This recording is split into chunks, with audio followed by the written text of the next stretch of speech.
Aline Croquet, qui es-tu? Oh la vaste question! Alors d'abord je suis une maman. J'ai 2 petites filles, enfin des grandes filles, 14 et 12 ans.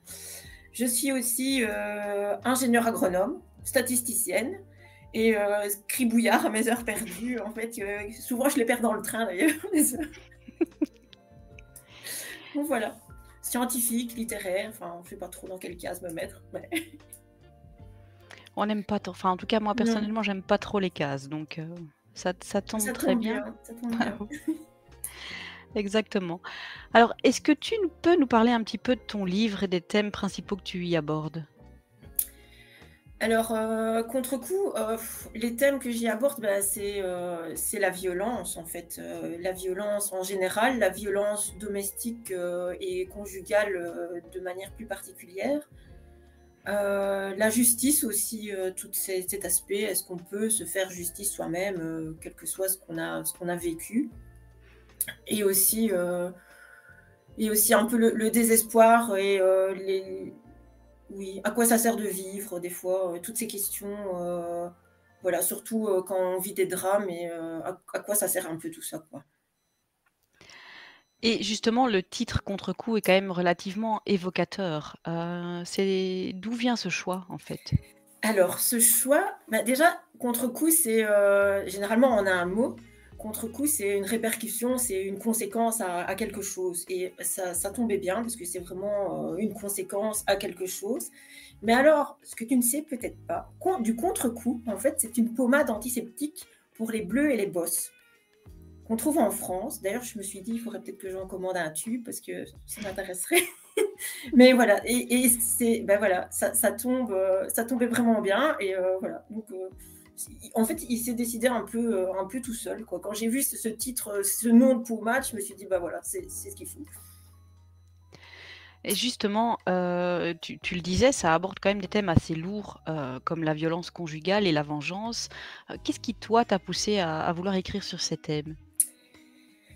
En fait, j'étais partie un peu sur cette idée d'un homme qui est, vraiment, désespéré, qui cherche, encore, allez, une raison de vivre et qui vient de tout perdre et il est arrivé en fait, il est arrivé un peu comme ça avec, son bagage, son histoire et son histoire qui est assez lourde et qui voilà, il y a quand même quelque chose dans son histoire qui est assez, particulier, qui ne touche pas tout le monde, qui est un peu tabou aussi, dans notre société actuelle et j'ai voulu parler de ça parce que, bah, voilà, on n'en parle pas beaucoup de ce sujet, mais j'ai voulu quand même l'englober dans le sujet qui est quand même beaucoup plus général et plus vaste de la violence en général, de la violence domestique, conjugale, plus particulièrement. Mais j'ai voulu montrer que, ben, en fait, c'était un tout, quoi, et qu'il y avait des coupables et des victimes un peu dans chaque camp, quoi. Oui, et d'ailleurs, c'est difficile d'arriver à donner envie de lire ton livre Mm. sans révéler cet aspect, parce que c'est vraiment un aspect hyper important de l'histoire. Donc il faut juste me croire sur parole, allez-y, parce que c'est vraiment quelque chose effectivement qu'on voit pas souvent et qui est très important, mais on peut pas vous dire de quoi il s'agit. Et donc je trouve aussi que tu joues pas mal avec, les aspects moralité contre justice. Qu'est-ce que tu attends de tes lecteurs en leur proposant ce dilemme moral, en fait? En fait, simplement qu'ils se posent des questions, voilà, enfin, je veux pas de jugement forcément, dire: «Bah, voilà, il a bien mérité, ce qui lui arrive» ou «Moi, si j'étais dans le cas, je ferais ça aussi». Enfin, oui, je veux juste qu'ils se posent des questions. D'ailleurs, je pense pas prendre vraiment parti, pour l'un ou pour l'autre dans le roman. Heu je veux voilà, que les gens se posent des questions et aussi des questions, ben voilà, des fois, quand on n'entend qu'un son, on n'entend qu'une cloche aussi, et on ne connaît pas forcément toute l'histoire qui est derrière les apparences finalement, qu'est-ce qui se cache là derrière, quoi. C'est un Oui, peu tout ça que je effectivement. voulais oui, que je voulais montrer. Mais malgré tout, tu as quand même des personnages qui sont super complexes et tu développes bien justement cet aspect entre, ce qu'on voit et ce qu'on ne sait pas. Heu et notamment, je parle du personnage du vétérinaire, c'est quand même un personnage très, très marqué par le malheur. Heu, tu m'as confié un peu en off que tu avais mis, un peu de toi dans ce personnage. Est-ce que c'est récurrent? Tu mets des personnes que tu connais dans tous tes personnages ou dans certains en particulier? Enfin, c'est vrai que j'essaie toujours en fait, c'est vrai que quand j'écris, j'ai un peu l'impression d'être un acteur qui se met dans la peau d'un personnage, et c'est vrai que celui-ci, je l'ai, particulièrement, enfin, il m'a particulièrement marqué. Parce que c'est vrai qu'il vient ici avec toute son histoire, et tout son bagage, tout son vécu, toute cette lourdeur qui va avec, quoi. Et donc c'est vrai qu'on était assez proches, lui et moi, pendant, je veux dire, pendant tous ces mois d'écriture et de cogitation, quoi, puisque, peut-être même plus que dans le premier roman, parce que finalement dans le premier roman, c'était focus sur une période en particulier, c'était un moment et il y avait moins de développement. Ici, ben voilà, ce personnage, il m'a raconté sa vie, en fait. D'accord. Ça fait un peu Et schizophrène, hein, vu comme ça, mais ça a été quoi ton inspiration pour Contre-coup? alors je sais pas si ça marche vraiment comme ça chez moi. Franchement, c'est le chez moi, c'est le personnage. En fait, il faut que le personnage soit là et après c'est lui qui raconte, en fait, qui raconte son histoire. Enfin, j'avais quelques grandes idées en tête avec Contre-coup, mais c'est lui qui a tout fait, quoi, en fait. C'est lui qui est arrivé, qui a fait le reste. Parce qu'il y arrivait des fois où je me mettais devant mon ordinateur, je savais même pas quoi écrire. Donc c'est vraiment les personnages qui ont créé Contre-coup et d'ailleurs, je pense qu'ils ont tous un rôle bien particulier. Si on en retire un, je pense que l'histoire n'est plus la même, puisque c'est vraiment eux. Je pense que Contre-coup pourrait se dérouler un peu n'importe où, ça n'a pas d'importance, mais c'est vraiment ces personnages qui créent l'histoire, quoi. Donc en fait, c'est un peu eux qui ont créé l'histoire, de Contre-coup. Donc tu Et travailles sans plan? oui, à mon grand désespoir, mais oui, oui. Et je pense que finalement, je me demande si c'est pas ce qui me motive, moi, parce que finalement, c'est moi le premier lecteur du bouquin. Et donc, je le découvre au fur et à mesure, et c'est ça, en fait, qui me plaît dans l'écriture. Je pense que si j'avais un plan, ce serait beaucoup plus difficile pour moi, en tout cas, d'arriver à écrire, en fait. Alors on a une question, je vois. Mais oui, du petit chapeauté. Non, mais je vous écoute religieusement. Au passage, bonsoir Manon, salut Sylvie, salut Agrippi. Il y a beaucoup de gens qui nous rejoignent, ça fait plaisir de vous accueillir ici. Tu parlais de ton précédent, je t'imagine pas avec un plan, c'est marrant ça. Mais on demande s'il y a un presse-purée dans, dans celui-là. Alors, Il y a pas de frais private, de purée. Ah par contre les private chats, ils joke, parce prennent cher, hein. qu'elle a l'air tellement comme ça, mais ne lui donnez jamais un presse-purée. Si vous voulez savoir pourquoi, il faut lire son livre précédent. Mais c'est le genre de prédilection pardon, que tu aimes. Ces romans durs avec des sujets, on vient d'en parler, un peu compliqués. C'est ce que tu aimes faire quand tu réfléchis dans ton train à ce que tu vas pouvoir nous raconter. Oui, je pense que c'est le genre, et en fait, c'est le genre de livre aussi que j'aime lire et il faut vraiment que je m'attache au personnage, moi. Il faut vraiment que je lis le livre pour savoir ce qui va se passer avec le personnage auquel je me suis attachée. Et je pense que dans tout, enfin, c'est un peu comme ça dans les écrits ou les nouvelles, c'est toujours le personnage qui fait l'histoire, je pense, chez moi. Euh, oui, c'est pas forcément des intrigues policières, ou je pense que ça, j'arriverai pas à écrire puisque j'ai pas de plan, c'est plus difficile. Mais oui, je pense que c'est vraiment le personnage ou les personnages. D'ailleurs, j'ai pas énormément de personnages généralement non plus. C'est eux qui créent l'histoire et j'ai besoin de m'attacher à eux en fait pour pouvoir écrire leur histoire. Donc en fait, oui, je vais dormir avec eux, je travaille avec eux. Il m'arrive souvent d'avoir des idées pendant des réunions, par exemple, au travail. Tu les notes au fur et à mesure ou tu retiens? Oui, je note des mots, même des fois ça peut être qu'un mot gribouillé sur une feuille ou un cahier ou même sur l'ordinateur, dans un mail, enfin n'importe où, mais ce mot me permet de récupérer mon idée parce que c'est vrai que si on ne note pas souvent, l'idée elle part, mais voilà. Oui, non, oui, c'est vraiment les personnages, moi, il faut que je m'attache, il faut oui, qu'il y ait un enjeu au niveau des personnages, sinon.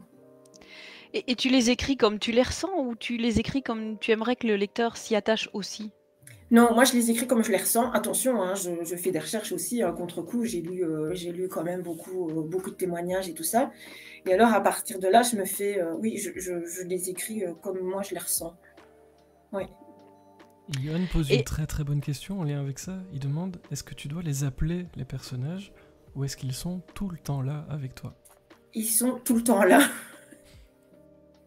Et en Ils fait, t'ennuient je sais. parfois ou ils ont l'air de t'ennuyer? Non, Non? non, ils m'ennuient jamais. Non, non, non, franchement pas. Et je pense qu'ils me lâchent quand le roman est fini, en fait. Et tant qu'il est pas fini, ils sont là, tout le temps.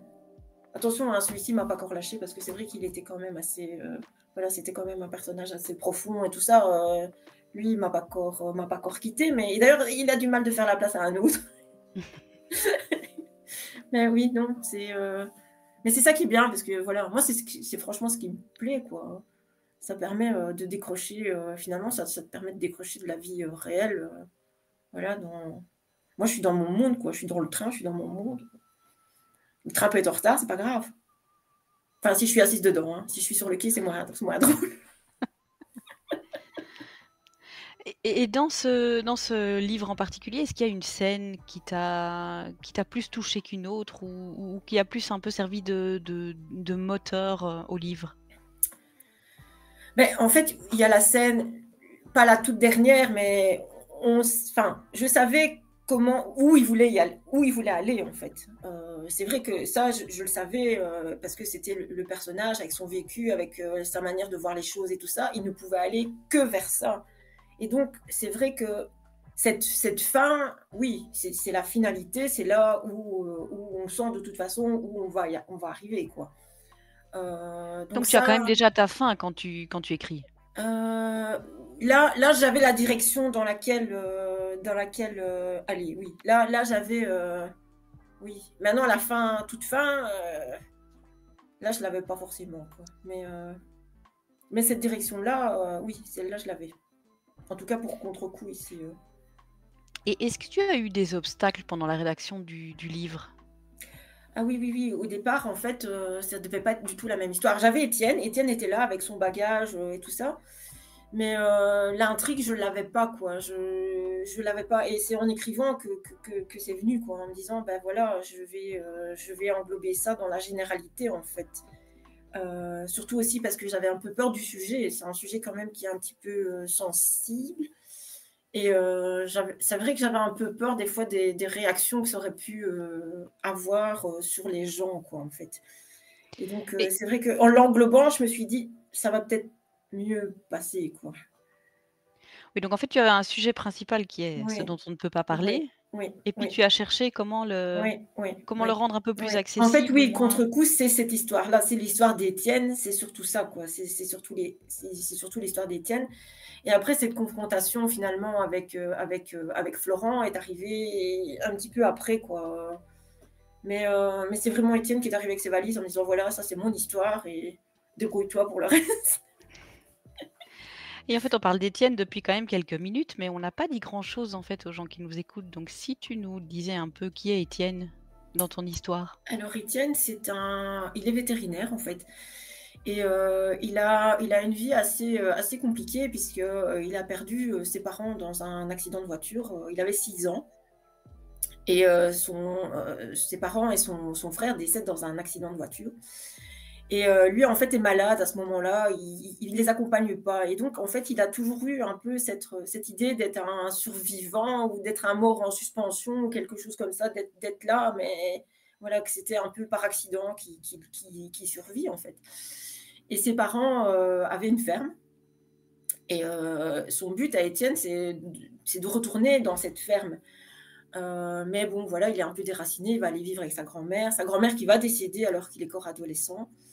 Heureusement, il va avoir la chance d'être recueilli par une famille d'accueil qui a un garçon de 2 ans qui est 2 ans plus jeune que lui, Olivier. Et il va un peu recréer cette famille avec Olivier. Olivier devient un peu son frère, en fait, en quelque sorte, quoi.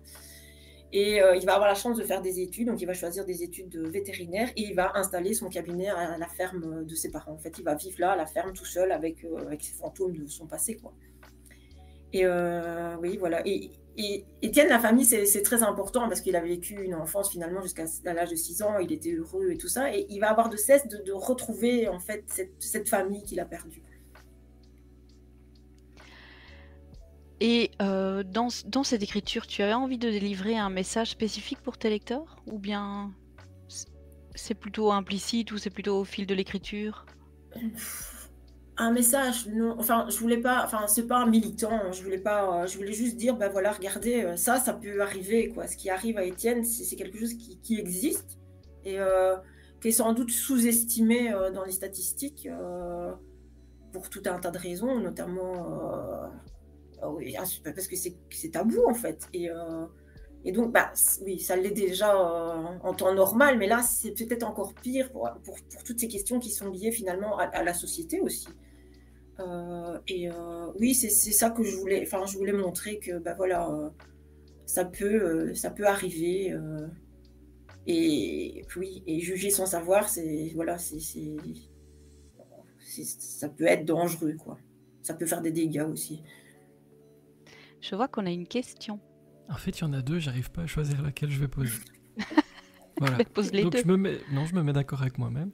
Non, on parlait d'Étienne. Pour la création de ce personnage, tu fais comment? Est-ce que c'est, tu disais, quelque chose qui peut arriver? On va pas dire quoi. Ouais. Mais est-ce que c'est quelqu'un qui existe? Est-ce que c'est quelqu'un que tu as construit en l'assemblant avec différentes personnes, avec différents témoignages, avec différentes choses que tu as pu récolter? Ou est-ce que c'est une pure invention? Est-ce que Étienne existe? Non, Étienne n'existe pas. Il était inventé, Étienne, mais c'est vrai qu'il est basé sur des témoignages que j'ai lus, et une thèse aussi, une thèse de doctorat que j'ai trouvée qui parlait justement de ce genre de problème. Et donc oui, j'ai construit Étienne. Étienne a été construit à partir de tout ça, quoi, de tous ces témoignages et tout ce que j'ai pu lire sur le sujet, quoi. Et ça t'aide d'être une scientifique au moment d'aller lire les thèses, de récolter tout ça pour créer tes personnages? Ou bien ça te pose quelques difficultés? Non, je Ou pense les que deux? ça m'aide. Non, je pense que ça m'aide parce que dans le sens où, en fait, je suis même très, très carrée, moi, dans les sciences. Donc, il me faut, enfin, tu vois, j'ai besoin de structure et tout ça. Et c'est vrai qu'en lisant des thèses de doctorat, bah, je vois un peu la structure et je vois un peu comment tout s'articule et comment, enfin, quelles conséquences un événement peut avoir sur la personne, quoi. Ça, c'est vrai que je pense que ça m'aide, oui. Ouais. Et le choix du prénom plaît beaucoup dans le chat, hein, sachez-le. Donc, je sais pas comment tu as choisi Étienne, mais donc on a la tienne Étienne. Étienne, elle le tient bien. Oui. Et au passage, le belge Kili qui nous dit « Je sens qu'il va y passer pendant mes congés ». Le livre, hein, pas Étienne. Mais notez que, en fait, je décris pas vraiment l'endroit, mais il y a une scène, notamment le cimetière et tout ça. Et en fait, ce cimetière, il existe. C'est là où mes grands-parents sont enterrés. C'est dans le coin, en fait. C'est dans la commune ici. Mais les gens du coin, bah oui, ils savent où c'est. Et alors, il y a eu un lecteur qui m'a dit, mais tiens, Étienne, c'est le vétérinaire là de la place. Et je me suis dit, quoi? Il y a un Étienne vétérinaire qui habite là? Je ne savais pas du tout. Donc voilà. Bah, si quelqu'un s'appelle Florent dans le coin, il a intérêt à Oui, là se aussi. planquer. Mais non, là, franchement, les noms des personnages, moi, ils viennent comme ça. Et je réfléchis pas, quoi. Il est venu, il m'a dit, je m'appelle Étienne, voilà. Et après, c'est impossible pour moi de changer les noms, quoi. Ça, c'est pas possible, quoi. On imagine vraiment la rencontre de ces... Ça doit se passer Oui. dans ta tête, tout ça, ça doit être... C'est un peu, ça fait peur, hein. Bon, alors moi, tu t'en doutes bien, la scène qui m'a un peu Il y en a un peut-être peu plusieurs, embêtée, même, oui. c'est une scène un peu salée avec un pauvre berger allemand. Ah, mais pour le coup, tu l'as bien vengé. Oui, hein. Mais en fait, oui. En fait, quand je réfléchis bien, en fait, les chiens, en fait, dans ce roman, ils ont un rôle, mais énorme, quoi. Sans eux, j'ai une autre histoire, enfin... C'est tout à fait une autre histoire. Le berger allemand, c'est un témoin, hein, c'est le témoin. Hein, enfin, il est une victime aussi, mais au départ, c'est un témoin de tout ce qui va arriver, quoi. Mais on a même l'impression que c'est lui l'élément déclencheur de Oui, ce qui va vriller chez Étienne. oui, c'est lui, c'est son... enfin, je veux dire, c'est son massacre par Florent qui va déclencher la réaction d'Étienne. Il a ça en tête, hein, mais c'est l'élément déclencheur, quoi. Oui, oui. Ouais, c'est en général, ça touche encore plus le lecteur quand on s'en prend à un pauvre animal qui n'a rien demandé. Donc à la limite, on peut dégommer les gens comme on veut, mais ne touchez pas aux animaux, enfin. Et maintenant que tes personnages sont livrés au lecteur, comment est-ce que tu ressens l'accueil de tes lecteurs? En fait, c'est toujours ça. En fait, c'est vrai que quand le livre il plaît, en fait, ça me fait plaisir pour les personnages. En fait, c'est con, mais c'est pas vraiment, c'est pas une satisfaction pour moi, c'est vraiment pour les personnages. Je suis contente que, finalement, que les gens apprécient l'histoire, mais que, voilà, moi, le meilleur compliment qu'on peut me faire, c'est, franchement, je me suis attachée à lui, quoi. Je me suis attachée à ce personnage et c'est vraiment, pour moi, c'est voilà, c'est que j'ai réussi mon coup et c'est franchement, c'est le compliment qui me touche le plus, quoi. En me disant: «Oh, j'ai pleuré à la fin», par exemple, ça aussi. On a une question. Et oui, les animaux, ça fait réagir. Hein. Toujours, toujours, toujours. Alors, comment je vais tourner ça? Est-ce que tu t'es posé la question de la réaction que pourraient avoir les gens qui lisent le livre? Je dis pas ce qui se passe. Et est-ce que tu t'es dit ou est-ce que tu te censures parfois? Parce que... Non. Est-ce Non, que en c'est fait, ici, possible? je vais dire, Vu qu'il te raconte l'histoire, t'as pas le choix en fait. Tu es oui, l'instrument des personnages. oui, je suis, et c'est vrai que cette histoire de berger allemand, elle est arrivée, mais tout de suite, quoi. Je savais qu'il allait transporter ce cadavre de chien, qu'il allait. Ça, oui, il est venu avec tout ça. Et c'est vrai que, oui, ici, contre coup, oui, pour le coup, j'ai eu peur de la réaction, mais oui, des défenseurs de la cause animale, des féministes, aussi des végétariens, parce qu'il y en a quand même une lettre qui sort là. Enfin, je veux dire, oui, j'étais pas trop à l'aise, quoi. Mais Mais bon, finalement, ce qui compte, c'est de te faire plaisir. voilà, c'est ça. Oui, je peux pas. Je pense qu'on ne peut pas écrire en fonction de ce que les gens, ou de ce qu'on attend, ou du politiquement correct, ou du. Voilà. Ici, c'est une histoire. Hein, voilà, c'est pas. Il n'y a aucun animal qui a souffert dans cette histoire, mais en réalité. Mais oui, c'est vrai que des fois, je me dis, ouf, là, il va un peu fort, quoi. Mais bon. Mais je pense que quelque part, après, mis tout bout à bout, ça sert la cause du livre, en fait. C'est pas pour faire du trash pour du trash. C'est dans l'histoire, en fait. Et les chiens sont importants dans l'histoire. Je veux dire, c'est même les éléments. Enfin, c'est vraiment les personnages centraux. Sans eux, contre-coup est plus du tout pareil, quoi. Parce que des chiens, ils sont quand même. C'est une meute que j'ai ici. Il n'y en a pas qu'un, il y en a plusieurs. Mais pour répondre à ta question, Fred, effectivement, elle s'excuse parce que même dans sa dédicace au mien, elle m'avait déjà fait un petit commentaire. Pardonne-moi de ce que je vais faire à ces pauvres chiens. Et maintenant qu'ils sont livrés à tes lecteurs, est-ce qu'il y en a d'autres qui t'habitent ou qui essayent en tout cas de pousser Étienne pour venir occuper ton cerveau? J'en ai eu un autre qui m'a habité, là, il est parti aussi. Donc j'ai un manuscrit qui est fini. Mais c'est pas un thriller. Je sais pas trop d'ailleurs ce que c'est. Mais je n'arrive pas. Enfin, j'ai repris mon premier manuscrit pour te dire que avec un plan et tout, parce que en fait ici le premier manuscrit il est écrit déjà. C'est le tout premier que j'avais écrit pour le Préfintro en 2019. Et j'ai un mal, mais j'ai vraiment beaucoup de mal à me remettre dedans, quoi. Et alors que c'est des personnages, j'aime bien les personnages, hein, mais je n'y arrive pas, peut-être parce que l'histoire est déjà écrite et j'ai beaucoup de mal. Et c'est vrai que je me dis, mais comment je vais avoir un personnage il s'appelle Luc, là, dans cette histoire-là. Il a aussi ses casseroles, mais il n'est pas à la hauteur d'Étienne, quoi. Et donc là, pour l'instant, ça me dérange, quoi. C'est ce que toi tu ressens peut-être? Oui, c'est ce que moi je ressens, oui. Oui, et du fait que voilà, je me rends compte que j'ai moins de plaisir à me mettre dedans, à me mettre dans l'écriture du roman, quoi. Ça va peut-être venir, ou alors ben, je vais le remettre dans le tiroir, je sais pas. Il n'y En a pas attendant d'autres finalement. personnages dans la tête? Si, j'en ai un autre dans la tête. En fait, là, j'ai la scène d'ouverture. Oui, j'ai quelques personnages qui arrivent là. Voilà, moi, c'est vraiment. Oui, je me stresse pas en fait. Je me dis pas, il faut absolument que j'écrive un truc parce que je sais bien que ça va pas marcher. Que ça va. Enfin, c'est pas comme ça que je pense que ça fonctionne chez moi. Il faut vraiment que voilà que ça. Il faut qu'on y. Oui, il faut que ça clope entre nous. Et depuis que tu écris, quel est le meilleur conseil que tu aies reçu?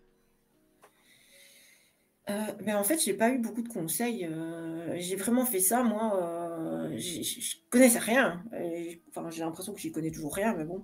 Heu, enfin oui, moi, enfin vraiment pas du tout, dans le monde, enfin ouais, scientifique pur et dur, ou statistique, enfin, c'est vraiment, j'étais dans un je me souviens quand j'ai, commencé, c'était en 2016, c'était avec ce 1er manuscrit en fait.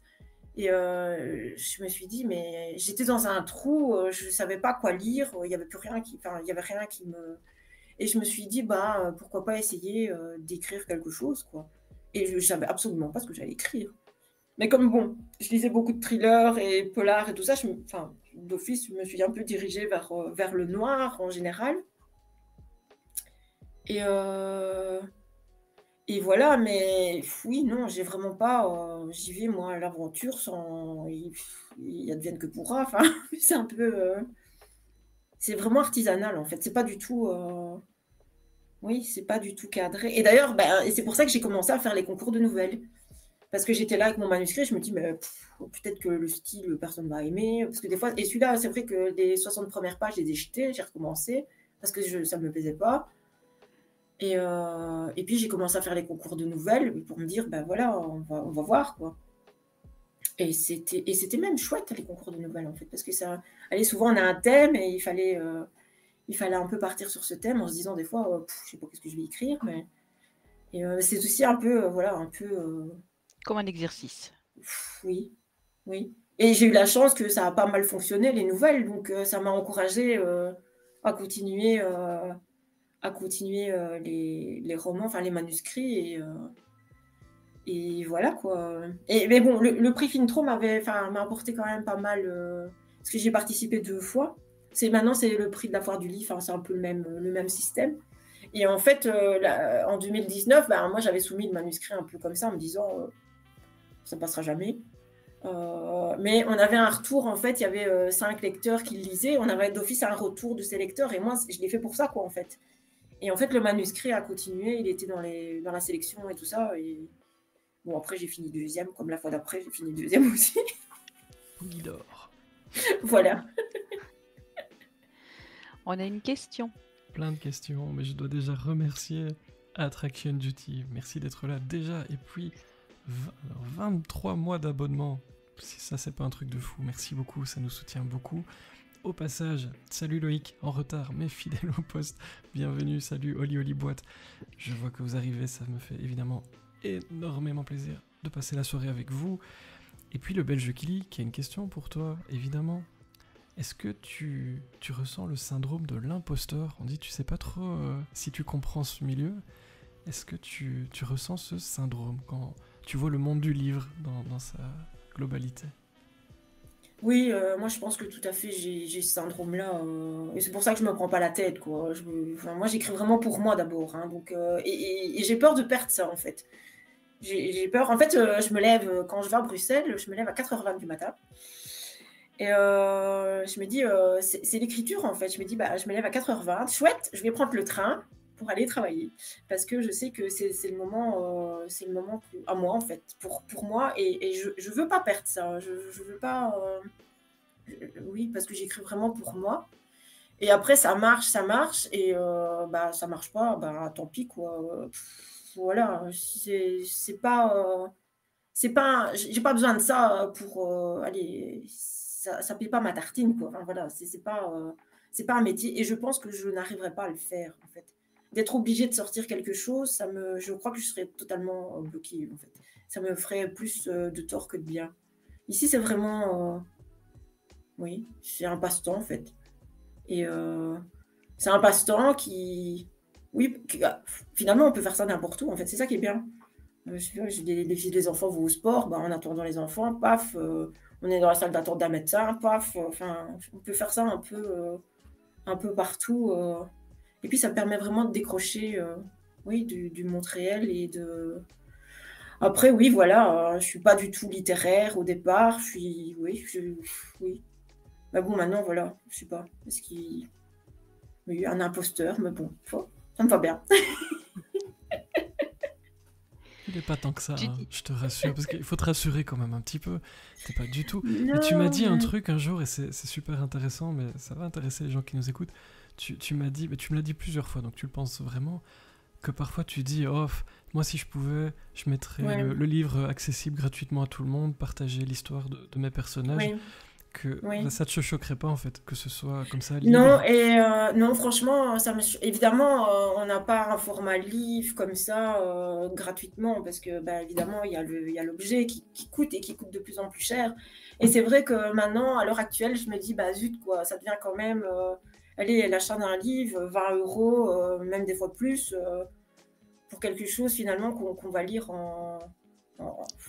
ok, enfin, moi, ça prend plusieurs jours, toi, ça va plus vite, mais c'est vrai que oui, moi franchement, si je pouvais, bah oui, moi j'écrirais, je mettrais à disposition et les gens le lisent s'ils ont envie de le lire ou ils le lisent pas s'ils n'ont pas envie. Mais voilà, oui, franchement, c'est quelque chose que je sais pas comment, mais oui, c'est quelque chose auquel je tiens quand même beaucoup, ça.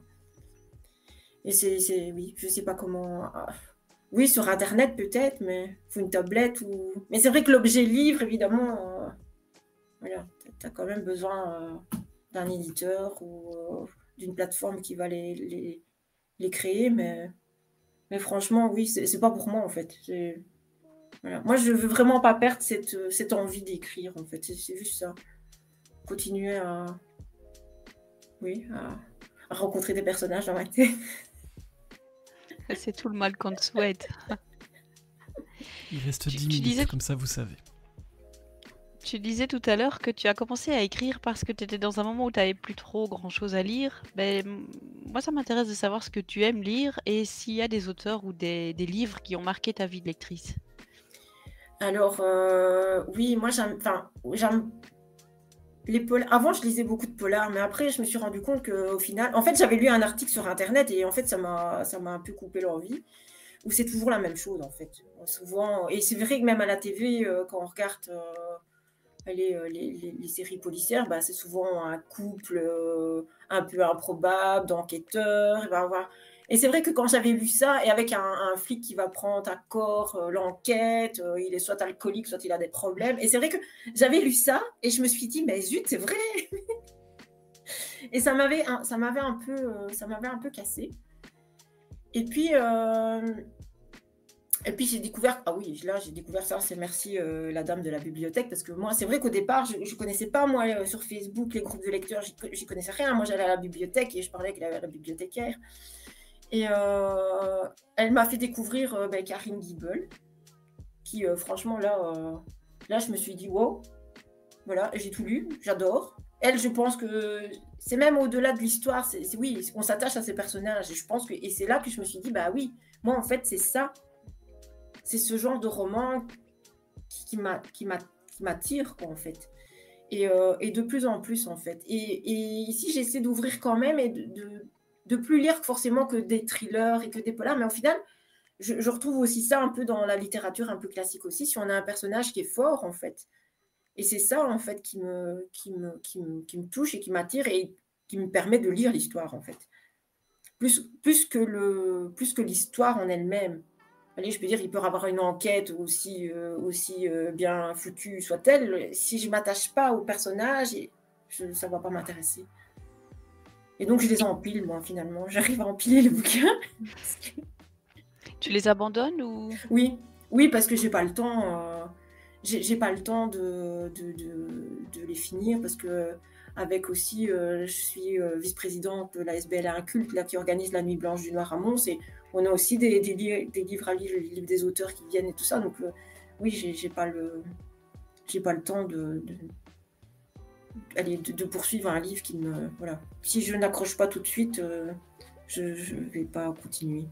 Il y a bien un titre qui t'a vraiment... Oui, Le Purgatoire des Innocents. Ah, pour moi, ça reste le numéro... J'ai raté mon arrêt de train à cause de ce bouquin.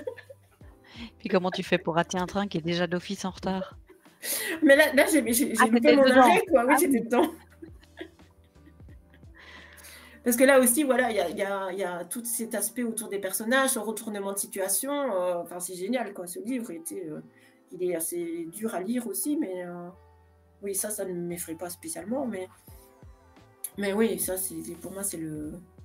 Pour moi, il est... Et grâce à Fred aussi, parce que Fred m'avait parlé des Nœuds d'acier de Sandrine Colette.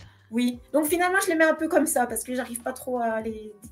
Parce que là aussi, on a un personnage qui est bon, ben voilà, on s'y attache ou on s'y attache pas, parce qu'il a quand même aussi des casseroles et il a fait des trucs pas très catholiques non plus, mais tout ce qui lui arrive, voilà, c'est un peu... oui, c'est vraiment ce genre-là qui m'attire le plus, en fait. On a une question. Mais oui, parce que tu parlais des nuits blanches, parce que tu aimes bien le partage, tu aimes bien aller à la rencontre, parler de tes personnages et de tes livres et de ce que les gens aiment lire, t'aimes bien ça. Est-ce que tu peux nous dire en 2 mots ce que c'est, cette nuit blanche que vous organisez? C'est l'occasion aussi.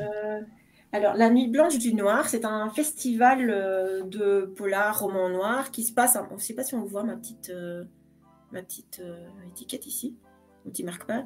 Ça se passe à Mons. En fait, ici, ce sera déjà la 8e édition. C'est le 9 et 10 novembre. Et c'est organisé par les dames du polar. On est 7, en fait. Les 7 dames, oui, les 7 dames du polar à Mons. C'est organisé dans la chapelle des Capucins. Donc, en fait, c'est... On a perdu Fred. Je vous imagine avec des pioches, pardon. Pardon. Voilà. Donc on organise ça à la chapelle des Capucins à Mons, et c'est vraiment c'est des rencontres. En fait, c'est pas une foire du livre où les auteurs sont là derrière une table. C'est vraiment des rencontres entre les auteurs autour d'un thème en particulier. Alors on a un animateur qui anime une table ronde, un peu comme ça se fait aussi à la foire du livre. Et c'est vraiment ça. Et on privilégie les échanges entre les gens aussi. C'est vraiment bon enfant. Les gens peuvent aller discuter avec les auteurs. Il y a du chocolat chaud. On offre le cava. Enfin, c'est assez... Oui, cava très important chez les dames du polar. Et c'est vraiment... Oui, c'est vraiment... voilà, c'est un peu l'autre côté. Là, on invite des auteurs et des autrices. Et voilà, on découvre aussi leur univers. Et parfois, il y en a qui viennent de très loin, quoi. On a eu une coréenne, une suédoise. Enfin, on essaie un peu d'ouvrir un peu ce monde. On a des Belges aussi, évidemment, mais voilà, on essaie vraiment de faire ça. Et je pense que les auteurs qui viennent, ils sont contents de ces rencontres et de ce genre de festival, en fait. Parce qu'on parle vraiment... On va parler de leurs livres, en fait. Un peu comme ici, en fait. Et c'est ça. Et je pense que c'est important de parler plus des livres, finalement, que plus que de celui qui l'a écrit, finalement. Est-ce qu'il y a une bande-son qui accompagne ton écriture ou un titre qui te semble représenter ton livre? Non, je ne peux pas dire avec quoi j'ai écrit, je peux pas dire ça. Mais si, tu peux dire on est entre nous, personne n'écoute. Non, mais... non, mais vous allez me prendre pour une tarée, quoi. Non, ça c'est déjà fait, vas-y. C'est déjà fait, vas-y. Ah ouais. En fait, j'ai pas vraiment une bande son. Faut pas qu'il y ait trop de paroles parce que ça me parasite et tout. Mais j'écoute des chansons de messe. Vous savez dire que... Je l'avais pas vu venir celle-là. Ok. Ah mais moi non plus, alors là. Ben non, voilà. Et ça t'inspire? Je sais pas. Oui, je sais pas. À mon avis, ça me permet de me mettre dans ma tête ou j'en sais rien. Mais ça marche. Je fais pas ça dans le train, hein, je vous rassure. Mais quand on voit ce que ça t'inspire, sans commentaire. Oui, Et oui. peut-être Voilà, pour... donc, tu vois, je peux pas écrire ça dans le début du roman, écoutez, avec ça ne ferait pas. ça, je pense que ça rendrait le truc encore plus flippant, en fait. Playlist. Ah oui. On en Et reparle. pour terminer, est-ce qu'il y a une question que tu aurais bien aimé que je te pose et que je n'ai pas posée? En fait, oui, c'est la question, c'est quoi ce thème dont on ne peut pas parler? Parce que c'est vrai que c'est quelque chose, oui, qui me tient à cœur. Bah voilà, juste pour dire que voilà, ça existe et et voilà, c'est une réalité en fait, qu'on soit d'accord ou pas, mais voilà, c'est comme ça. Donc oui, cette question-là. Maintenant, je sais pas, tu avais des Libre à autres toi questions à d'y me poser? répondre. Non, je ne dirai rien, je ne dirai rien. Je vais laisser. Mais non, je sais pas. Mais moi, si je peux te poser une question aussi, je peux te poser une question. Oui. Oui. Qu'est-ce qui t'attire, toi, dans le noir, en fait? Ouf. Voilà. Moi, je trouve que c'est beaucoup plus représentatif de ce qu'est la vie que n'importe quoi d'autre, un feel good ou quoi. Ils se marièrent et eurent beaucoup d'enfants. Ça, pour moi, ça représente pas du tout ce qu'on vit. Et je trouve que dans ces personnages qu'on rencontre dans le polar, mais là malheureusement, bah oui, c'est des choses dont moi-même je suis persuadée que voilà, parce que je pense qu'on a chacun eu notre lot. Et donc je trouve ça bien plus réaliste et donc ça me touche beaucoup plus. Et puis, je trouve aussi que les auteurs de polar aiment bien mettre des faits de société ou des faits Mmh. historiques, nous faire apprendre des choses, par le biais de la lecture et ça, je trouve ça, hyper important parce que finalement, c'est sous couvert d'une fiction et du fait de passer un bon moment, à tuer des gens, tout ça, mais on apprend des choses et ça provoque énormément de choses chez le lecteur, de la réflexion et notamment ton livre, m'a énormément questionnée sur le sens de la vie et je l'ai peut-être lu aussi dans un moment où moi-même, je me posais plein de questions un peu stupides, mais ça m'a beaucoup parlé, en fait. Donc tes personnages, ils sont sincères et dans le polar, en général, je trouve souvent ça, quelque chose une sincérité qu'on n'a pas dans la vraie vie. Ouais, une sincérité, une vérité qui, voilà, qui peut exister et qui. Oui. Voilà. À l'image de Merci, Coraline, j'ai envie de vous dire aussi, cette sincérité. Vous l'avez vu ce soir, c'est passé Exactement. très très vite. Je sais pas ce que vous en pensez. On a pour ta première, est-ce que c'est passé très très vite? Je vous laisse à toutes les deux votre mot de la fin avant d'accueillir celui qui nous a rejoint en coulisses, Pascal Marmet, qui est avec nous et qu'on aura le plaisir d'accueillir dans quelques minutes. Et puis je vous ai prévu une surprise. Il y a une bande-annonce pour son livre. Alors je vais vous la montrer. Restez bien avec nous. Quel serait votre mot de la fin pour refermer le couvercle de cette boîte qui était la vôtre? Tu commences ou je commence? Vas-y, Coraline. Ben, moi, je vais te dire merci Nat et merci Fred. Merci Nat parce que voilà, tes mots, en fait, m'ont remonté le moral. Je t'avais dit, moi, il faut vraiment que je ne perde pas ce plaisir d'écrire, en fait. Et, oui, toi, tu es arrivé là, tu as tout compris de ce roman et merci. C'est tout, merci. Merci Fred aussi de donner la parole comme ça aux auteurs et aux autrices. C'est important de pouvoir parler comme ça de ces bouquins, de ces romans et de leur histoire en fait. Avec grand plaisir. Ben, merci à toi déjà d'avoir été ma première invitée pour mon baptême dans la boîte. Merci beaucoup Fred pour cette invitation qui me tenait à cœur, tu le sais bien. Et parce que voilà, c'est de toute façon toujours un plaisir quoi qu'il se passe et échanger. Et ça reste mon moteur, donc c'était super. Merci beaucoup à tous les deux. Moi, j'espère te revoir. On en rediscute. Et si vous avez été hyper attentif, vous pouvez jouer à un grand jeu concours pour ne rien gagner, mais c'est pas grave.